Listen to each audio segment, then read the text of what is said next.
Bonjour et bienvenue dans la Minute Sociale avec Warda. Sauvegarde de justice, curatelle ou tutelle. Quelle est la différence? Je vous explique tout simplement. Il existe trois niveaux principaux de protection juridique. La sauvegarde de justice est une protection temporaire. La curatelle apporte une assistance et la tutelle prévoit une représentation. Le juge choisit la mesure la plus adaptée à la situation de la personne.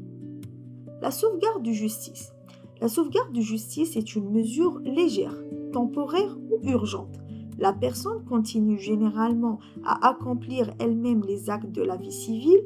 Un mandataire spécial peut toutefois intervenir pour certains actes précis. Cette mesure dure 1 an et peut être renouvelée une fois. La curatelle.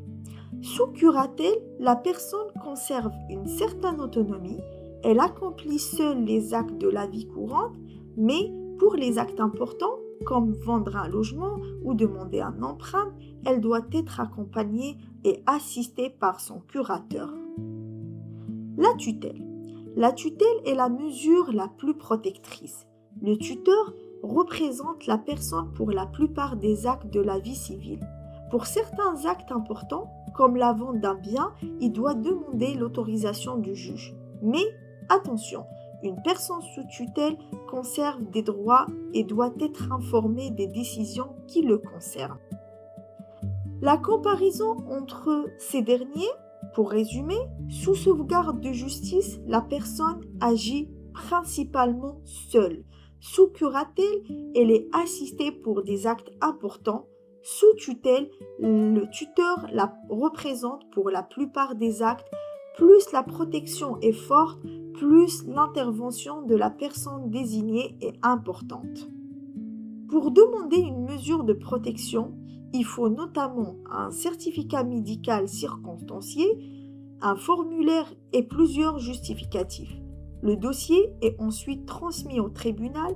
Après avoir étudié la situation, le juge décide de la mesure la plus adaptée.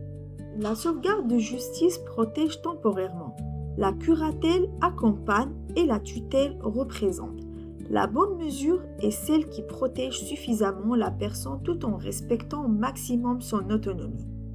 Alors, abonnez-vous et partagez cette vidéo si vous êtes intéressé. Dans l'épisode 5, nous parlerons du mandat de protection future. Merci et à bientôt.